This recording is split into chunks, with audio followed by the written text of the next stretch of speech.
ಹೇಳೋ ಏನ್ ವಿಷಯ? ಏನ್ ವಿಷಯ ಮಗ, ಏನ್ ಕೇಳ್ತೀಯ? ಈ ಸೆಕೆಲ್ ಹಿಮಾಲಯಕ್ಕೆ ಹೋಗಿ ಕೂತ್ಕೊಳ್ಳೇನೋ ಅನ್ಸ್ತಿದೆ. ಯಾಕೋ, ಏನ್ ಪ್ರಾಬ್ಲಮ್ ನಿಂದು? ಪ್ರಾಬ್ಲಮ್ಮ ಮನೆ ಒಳಗಡೆ ಕೂತ್ಕೊಳ್ಳೋ ಹಾಗಿಲ್ಲ. ಬೆವ್ರು ನದಿ ಹರಿದಾಗ ಹರಿಯುತ್ತೆ. ಆ ಕಡೆ ಫ್ಯಾನ್ ಹಚ್ಚೋಣ ಅಂದ್ರು ಕೆಬಿದವನು ಪುಣ್ಯಾತ್ಮ ಅರ್ಧ ದಿನ ಕರೆಂಟೇ ಹಾಕಲ್ಲ. ಹೋಗ್ಲಿ ಬಿಡು. ತಣ್ಣೀರ್ ಸ್ನಾನ ಮಾಡೋಣ ಅಂದ್ರೆ ಪೈಪಲ್ಲಿ ಬಿಸಿನೀರ್ ಬರುತ್ತೆ.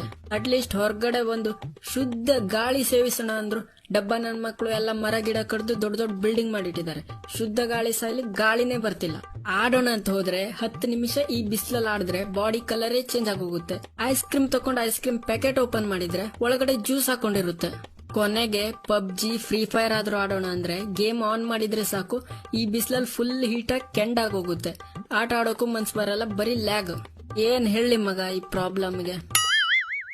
ಮಚ, ಸೇಮ್ ಪ್ರಾಬ್ಲಮ್. ಇದೆಲ್ಲ ಮರನು ಕಡ್ದು ಪೇಪರ್ ಮಾಡಿ ಎಕ್ಸಾಮ್ ಶೀಟ್ ಮಾಡಿದ್ರೆ ವಾತಾವರಣದಲ್ಲಿ ಕ್ಲೈಮೇಟ್ ಚೇಂಜ್ ಆಗದೆ ಮತ್ತೇನಾಗುತ್ತೆ? ಮೊದ್ಲು ಎಕ್ಸಾಮ್ ಬ್ಯಾನ್ ಮಾಡಬೇಕು. ಇದು ಆಕ್ಚುಲಿ ಚೆನ್ನಾಗಿರೋದು. ಮೊದ್ಲು ಎಕ್ಸಾಮ್ ಬ್ಯಾನ್ ಮಾಡಬೇಕು. ಬರೀ ಇಂಥದೆಯಾ?